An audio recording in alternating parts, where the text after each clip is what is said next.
This podcast is a quest for well-being, a quest for a meaningful life through the exploration of fundamental truth. Enlightening ideas, insights on physical, mental, and spiritual health. The inspiration is love. The aspiration is to awaken new ways of thinking that can lead us to a new way of being well. Welcome to Body, Mind, and Soul Healing Conversations.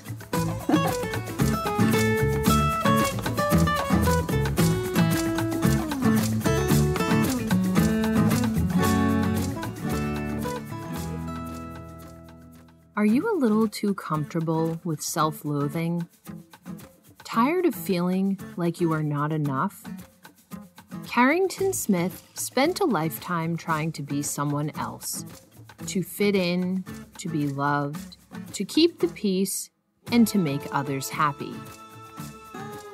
Until finally, Carrington discovered that her own path to happiness wasn't based on fitting in, but on standing out. Celebrating her uniqueness and owning her past. Candid and raw, her book, Blooming, takes you on a treasure hunt to discover the gifts in the shit. Shit is quite literally fertilizer. It is in the messes, failures, trauma, and difficulties of life that we discover what we need to bloom into our greatness. From trauma to triumph, through the depths of sexual assault, religious mindfuckery, family rejection, body dysmorphia, midlife metamorphosis, physical scarring, and death, into happiness, forgiveness, empathy, purpose, belonging, and joy. Carrington's work is a poignant, powerful account of finding your way through the shit. Valeria Teles interviews Carrington Smith, the author of Blooming, Finding Gifts in the Shit of Life. Carrington Smith is a single mom, attorney, business owner, and executive search professional. Despite being born with a silver spoon in her mouth, life gave her a hard kick in the tail. She has survived sexual assault, 2 divorces, piles of debt, abuse, religious mind games, the death of loved ones, and the loss of close friends. In her best-selling debut memoir, Carrington combines wit and wisdom to share her journey through the shit with a positive attitude and a shift of mindset into a life bursting with joy, opportunity, and purpose. A graduate of UT Austin and Tulane Law School, Carrington resides in Austin, Texas with her 2 teenage boys. Meet Carrington at carringtonlegal.com. Here is the interview with Carrington Smith.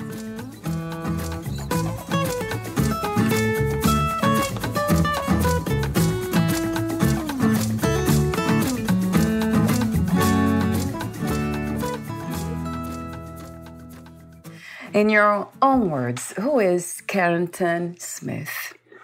Carrington is not just a survivor, she's a thriver, someone who finds the opportunity in adversity, an optimist, someone who's passionate about living her best life and making sure that I touch people along the way.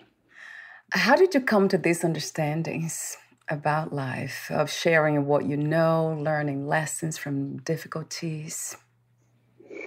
Well, I went through a lot, and I interview executives for a living. And one of the things I look for when I'm interviewing executives is how they experience some adversity, because I don't believe that anyone is prepared to lead until they themselves have overcome adversity and, navigated around obstacles in life. And so for me, it was a whole series of life experiences that gave me the wisdom and the lessons that have me where I am today. And how do you define leadership these days? I think that probably the most important part of leadership these days is courage and the ability just to stand up for what you believe in. And then, I mean, there's so many aspects to leadership, but that's the most important one these days, I feel like. I often ask the question, why is that? Why do we have to make so much effort to be ourselves? Is that because we somehow are still trying to fit in, to please others? Oh, absolutely. I mean, that's a big part of my life story. I spent most of my life trying to fit in, whether it was in my family, trying to be like them, or it was with friends or sorority sisters or girlfriends, or professionally. I refer, if anybody's seen the movie The Matrix, how he shape-shifts himself. I kind of joke that was me through life, shape-shifting, moving myself whatever way it took to try to fit in. But through that process, you lose who you really are. And a big part of my journey was realizing that it was more important to stand out than it was to fit in. And I also wonder if this is something that women go through more often than men, trying to fit in. I think it is. I mean, it is. Everyone goes through it to some extent, but I do feel like women more than men, whatever reason, we're more social beings. I think men who are independent that's praised and encouraged more. And for us women, we're all about getting along and fitting into our various groups. Yeah. What is the balance between trying to please others and deeply connecting with ourselves and others at the same time? Is there a balance? Oh, wow. I don't know about a balance. I can tell you that when some people, it's hard for them to connect deeply. And if you are a little too authentic, they may, and I see this with women in particular, they may start criticizing you and try to blame and shame you back into fitting in, because your authenticity and your courage makes them feel bad about themselves. And balance is a tough word. I don't know I'm not sure how to answer that. I often see balance as a dance. It's not this stable and static kind of place to be, but this constant movement, trying to find the best way to be in this reality, in the world, in a way that we can get benefits for ourselves and others at the same time. I really love this idea that we can live in such a way, helping ourselves and others at the same time. I'm not sure how much this is possible. From my own experience, it is possible to do that. Well, I guess I'm understanding better what you're asking. And it is a delicate dance. I very much agree with you on that, because we think about, I mean, just by way of example, if you're driving down the road, you are agreeing to abide by certain traffic laws. And if you say, well, I just want to be me, and me just wants to spin in circles, clearly that's not going to work, right? Because there are certain minimum societal norms where we have to fit in to conduct ourselves in society. And I think that's kind of the balance you're talking about. It's like, how do I authentically be me and still stay in the lane and, stay within certain societal norms? And so, but I think kind of looking at it from that direction of, there are certain things I need to do to be able to operate successfully in the society. And in that way, I need to fit in. I need to abide by the laws. I need to, have good manners, or there's certain, being kind to others, or certain things, but within those parameters, learning to be our authentic selves. But it's also understanding that there are parameters to this. It's not just go out there and, wreck all norms, Yes. Yeah. I see that some people have tried that. I don't know how far they could go. Yeah. That doesn't really work. Yeah, I love the way you said that, the example of the car, of driving in lanes. Yeah, so true. It's kind of funny, but so true. Yeah. What about success? How do you define success these days? What is to be successful to you? success for me is two things really primarily. It's peace and it's connection. And so peace has to do with a lot of things. It may be not worrying about money because you reach some level of financial success, but it's also having done it in a way that you're not worried about someone coming after you, or, you haven't done anything to hurt anyone.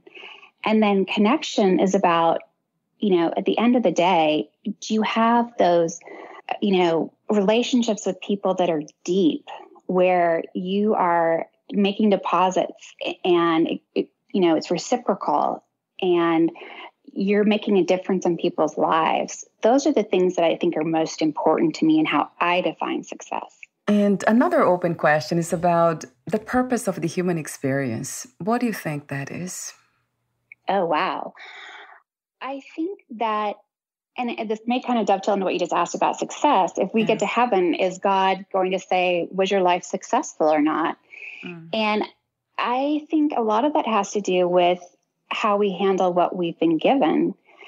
And in the choices we make on a very small, micro level on a day-to-day basis, what are we doing with what we've been given? Are we able to use it to propel us forward, to touch other people's lives? Are we able to learn the lessons we're supposed to build on them?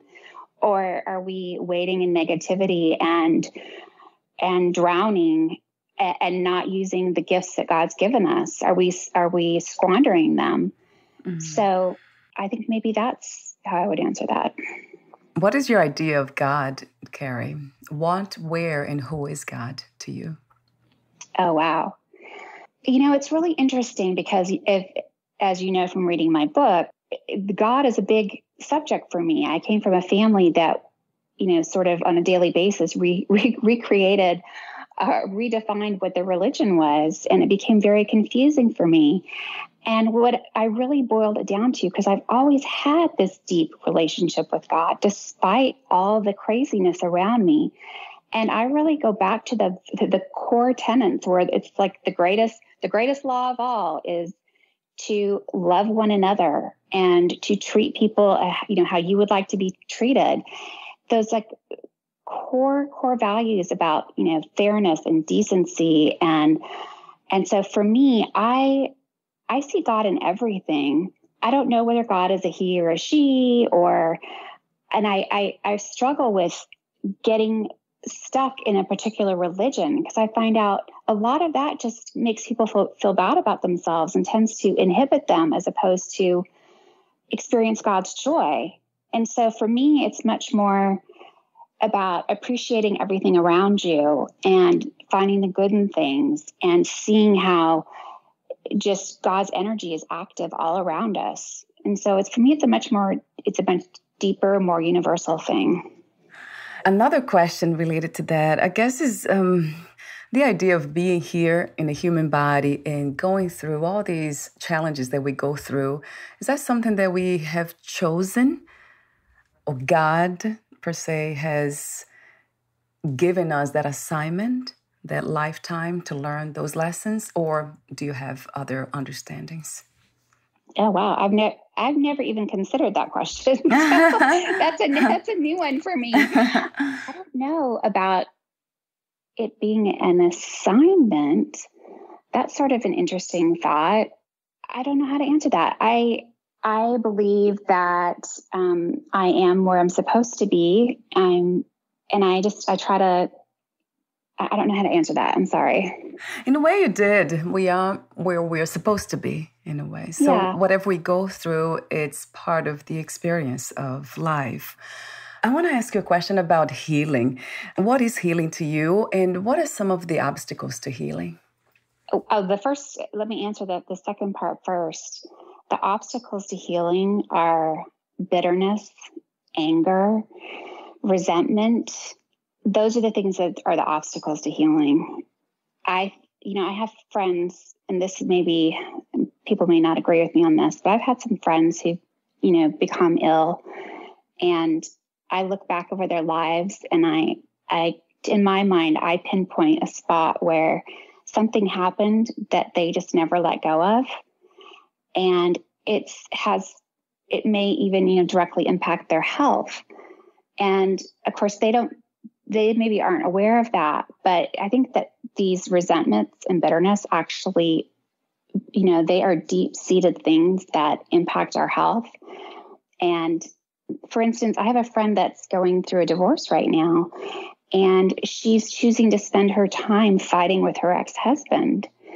And the way I view that is I only have so much time in a day, and I have a choice what energy I want to use, whether it's going to be positive energy that, fills my soul and lifts me up, or if it's going to be negative energy that defeats me. And in my personal experience, my life, not necessarily right for everyone, but I chose to, on a daily basis, I choose to not engage in things that may put me in that negative energy space, right, because it's more important to me to move forward than get stuck with some negativity. I love this practice. It is a practice, isn't it, Karen? It is, yeah. To be aware that we have options.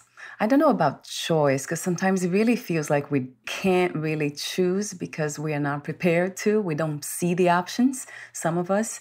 So in a way, it's beautiful when we are open enough to see the options we have. I don't need to be negative all the time. Yes. And one of the things that I think is really important for people, and it's a practice that I've learned, is to pay attention to how my body feels. Yeah. And if I feel tense, or it makes me sick to my stomach, or I feel tired, whenever that topic or subject comes up, that's a big sign to me. This is something I need to resolve, whether it's, closing that door, moving beyond, but it's not a space I want to live in. And so when I feel that with my body, I really try to pay attention to those signals.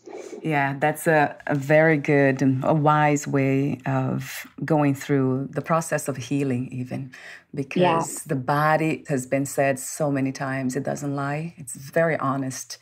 It's an honest organism. It would just tell you how it is exactly right now. Exactly. Unlike the mind, right? We look for escapes with the mind and denials and all that. Another question I have that relates to healing is, what surprised you most during your own healing experience? What surprised me most? I think, maybe the thing that surprised me the most is that I was able to heal. I think sometimes when we're in the depths of despair, we don't see a way out. I know that for me, there were times where I didn't see a way out. I was like, I'm drowning, or, I later in life was badly burned and was badly scarred. And I thought I could never leave the house again. I thought I was a monster. And I just held on to the belief that I would be healed. And I kept looking for the way to get there. And I honestly, if you had told me that I would be where I am today, I never would have believed you. Right. So I think part of it is just that root belief, holding on to it, believing in miracles. I mean, So you wrote the book, Blooming, Finding Gifts in the SHIT of Life. Yes. So how did you become a writer, and what was the main inspiration and intention to write your book? I started writing years ago. I was actually an English major in college.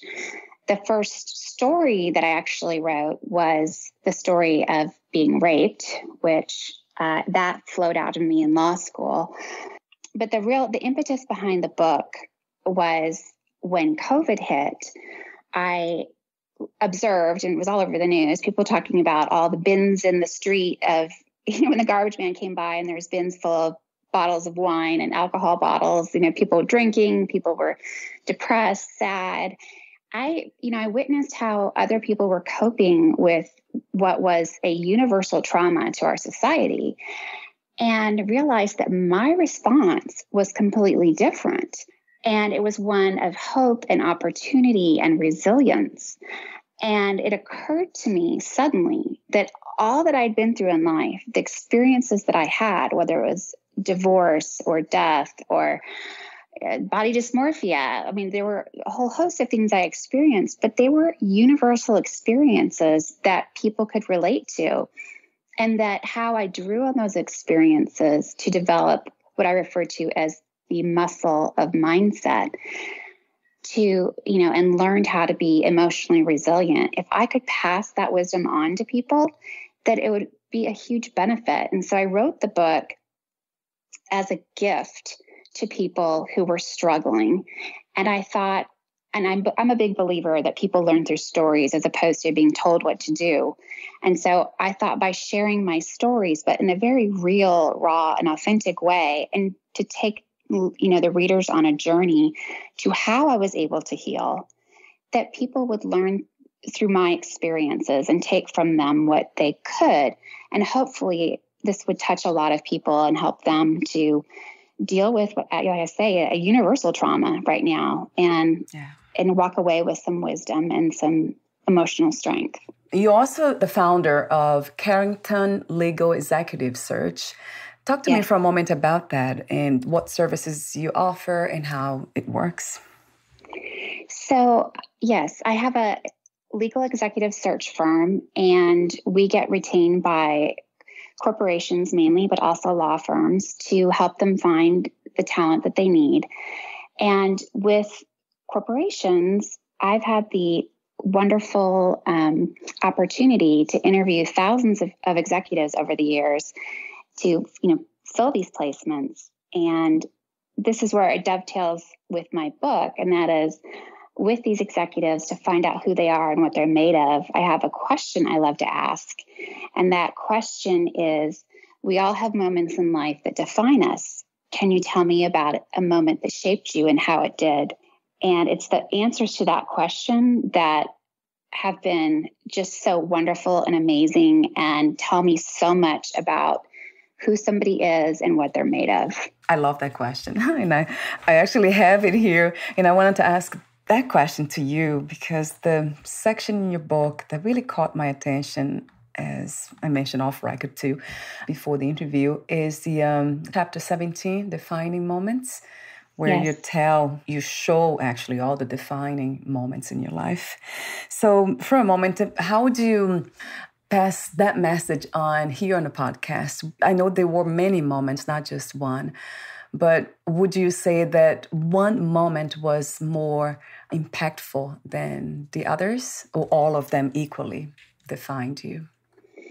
Well, I think I don't think usually any one moment defines somebody, but that's why it's moments, but there are some that maybe have that overarching sort of send you on a direction in life. And, probably with that, it's actually more a collection of moments than a single moment. But my childhood growing up with the family that I did definitely shaped who I am and taught me actually gave me the greatest gift, which I say is intuition.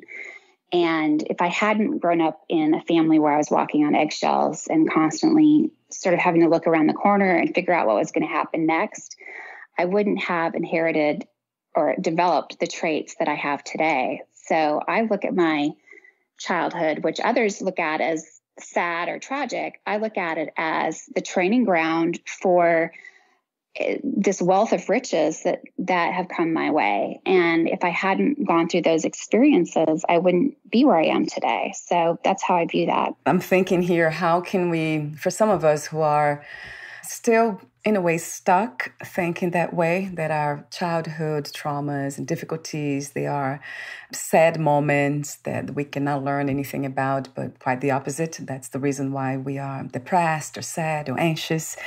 What is your message to those who are listening to you now? What is the first step, per se?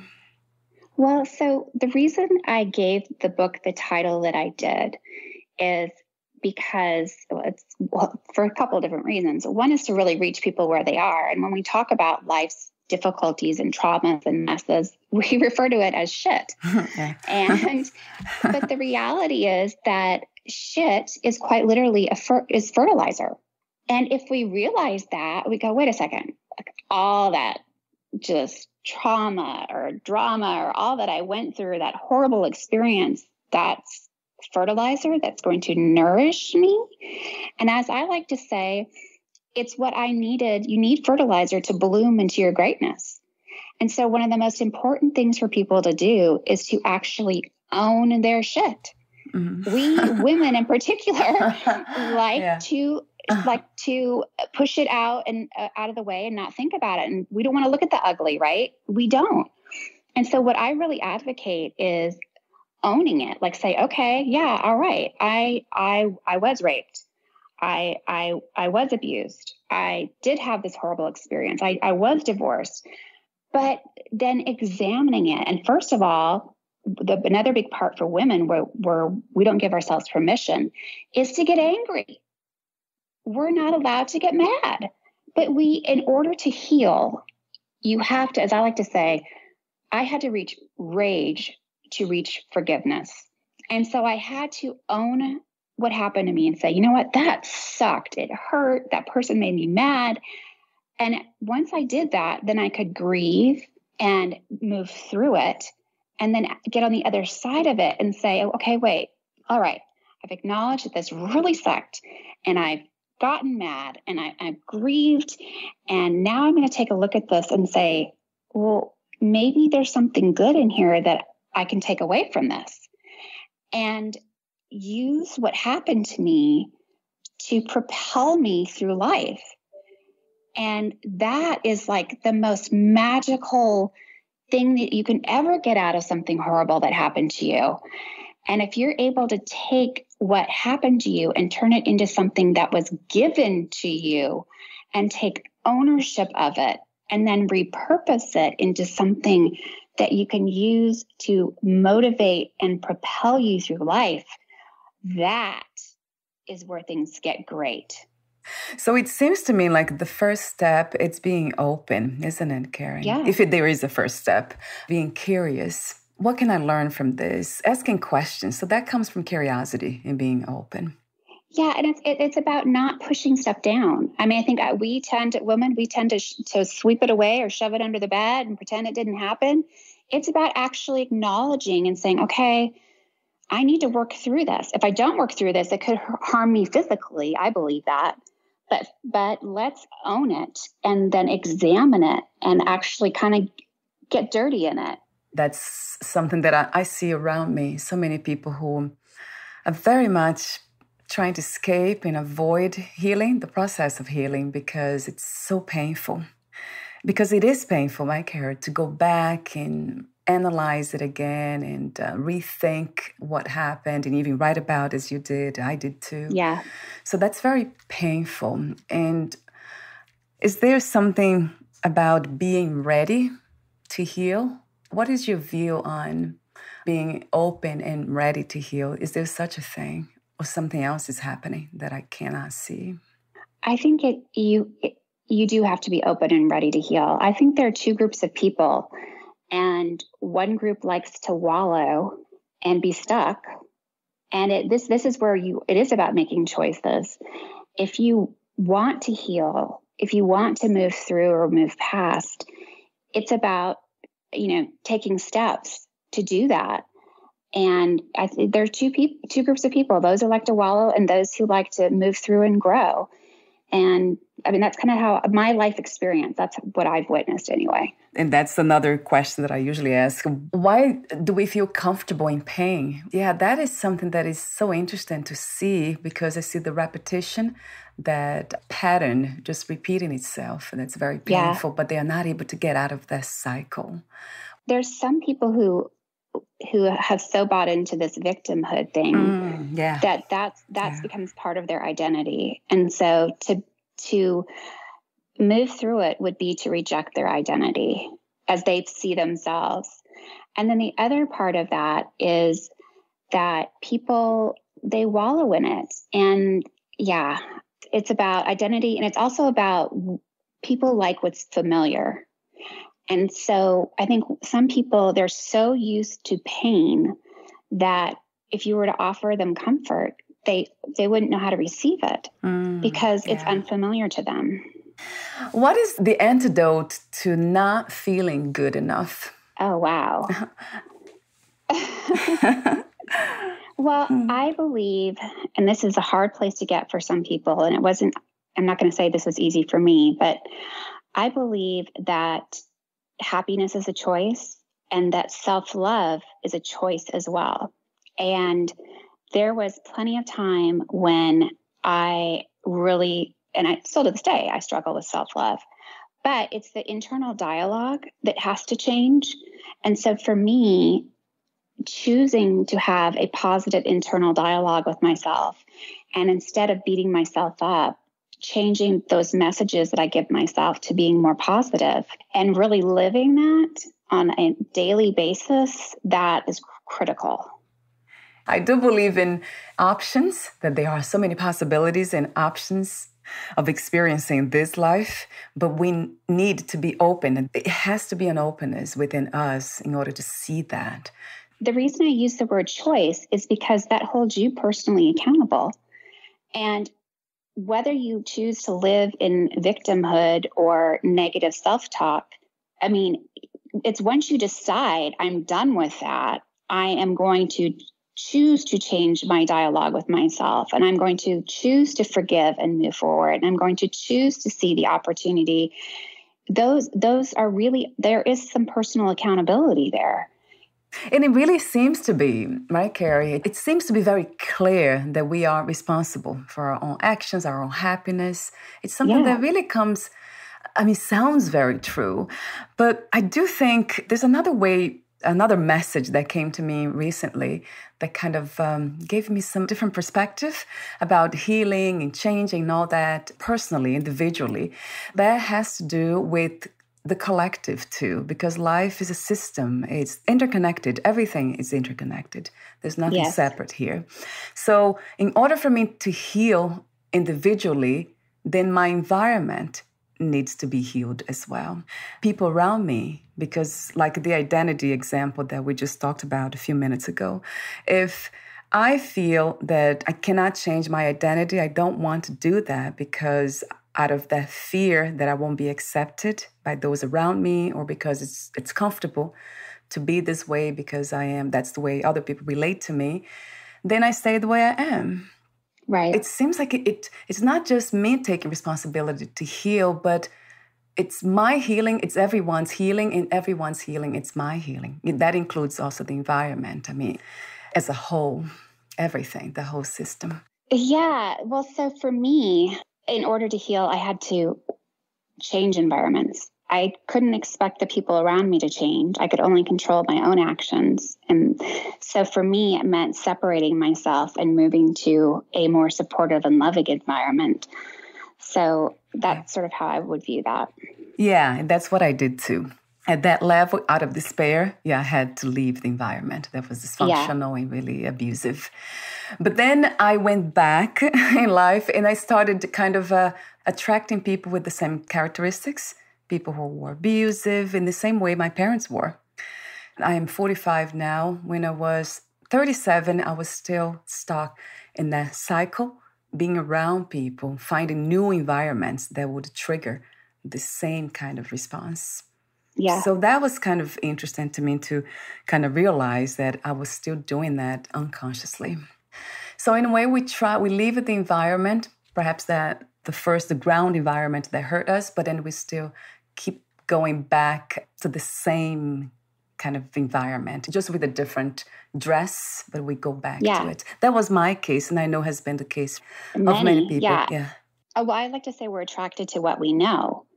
And so we may not even know that they may on their face or somehow appear differently to us. But if we kind of pay attention to that, like a month in, all of a sudden you go, wait a second. Yeah. This is the same thing again. It's just in a different clothing, Yeah. And then, too many ideas and too many questions for you today, Carrie. I hope we can have a chance to talk again, maybe sometime in the future. Yeah. Oh, yeah, going back to the chapter 17, defining moments, there are so many. On being present, you have a story, and then you have a message there. There's a section where you say, the trick is to avoid expensive lessons and to learn from the stories of others, which is something that you mentioned in the beginning. And then you have another section that's called the Gratitude Project, which is beautiful. I love being grateful. That changed everything, that kind of mentality. So talk to me for a moment about the Gratitude Project and how can we participate in it? Yeah.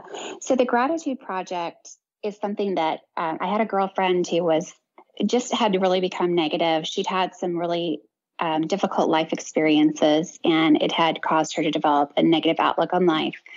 And so I said to her, let's come up with this idea. I came up with a project idea. I said, let's agree to hold each other accountable. And for 30 days, we'll each have one statement of gratitude and do one act of service or act of kindness and hold each other accountable and report them back to each other. And so she's like, sure, okay, And we started doing this, and it actually was really so much fun, because it just like the acts of kindness or service, we would get creative. Like it would go through the whole day and I hadn't done anything yet. And I'd be having dinner with a friend. I'm like, can I do your dishes? And they looked at me like I was crazy. But you realize how much joy you get out of doing those things. And so the joy from acting kindly towards other or doing acts of service, coupled with that mental attitude of, just gratitude, over the 30 days, it absolutely transformed both of our lives. For her in particular, she ended up getting her dream job, and she has just become a beacon of light for so many people. And for me, it just made me understand the importance of living in that space of gratitude. And it has really just changed how I embrace life. And now I see everything around me I'm like grateful for. And so we put together this project so that we could share this with others. And we actually wrote different gratitude prompts, because I found that when I first started doing this journaling, I was repeating myself over and over again. And I think that helping people really be aware of what they're actually grateful for is really helpful. And it puts you in that state of mind. So we have 30 gratitude prompts, and then we have an activity tracker, which a list of suggested acts of service or kindness. And it could just be giving up a parking spot or opening a door for someone, but it's about having that state of mind of always looking for things to do. And so we have this that you can download it. My website is carrington-smith.com. And if you go to the book tab, the Gratitude Project is available there, and you can download it. And it's something you can grab an accountability partner and do it anytime. It's 30 days, and see how it transforms your life as it did ours. It really does. Yeah, I know the power of gratitude. It's just incredible. And it's instant too. It's not something that takes time to feel. It's just a feel good from the heart, isn't it, Carrie? It opens the heart. That's what it is. It immediately gives you can feel the boost it gives you immediately when you go in that space of gratitude. It's amazing. I'll have the link on your podcast profile as well.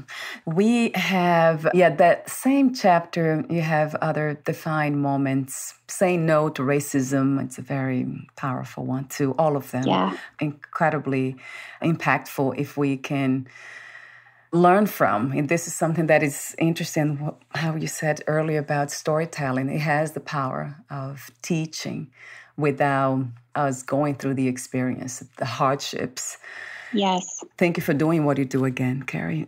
Really, the courage is just incredible. It's a beautiful book, really beautiful work. Thank you. So would you like to add anything else before I ask you my final questions? Or would you like to read a passage in your book? No, I hope everybody goes out and gets a copy. Again, it's Blooming, Finding Gifts in the Shit of Life. And I hope that it helps other people through what we're still going through. The pandemic that will never end. It'll help people see the good in all of us. What do you love most about being in a human body? I love that I can use my body to embrace other people, and that I can use my body to inspire and just, I don't know. When you say that, I immediately think of giving someone a hug. Yeah, that sounds good. Yeah, right? That sounds very good to me. Very warm. How beautiful to think it that way, having a body so I can hug others. Yeah. Oh, that is really beautiful. I never heard that before. And another question is, what is another word for freedom? Independence. And my last question is, what 3 things you wish everyone to experience before they lose the body, before they die? Happiness. I'm going to help people experience happiness, true love, and the joy that comes from serving others. Yes, a billion times to all those 3 things, especially serving others. There's something about that it just resonates deeply, because I do believe and trust that everything's connected, that we are all one huge family, Yes. Yeah. wholeness itself. Thank you so much again, Carrie, for your work, the way you do it, for being authentic, for the way you share kindness and spiritual knowledge. Thank you.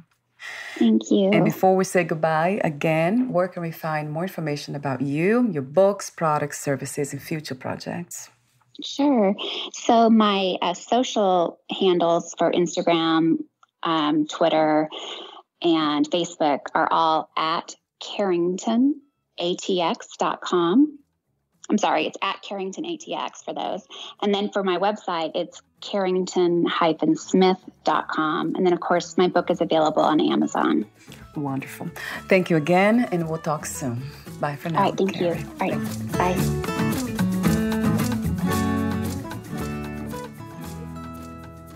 Thank you for listening. To learn more about Carrington Smith and her work, please visit carringtonlegal.com.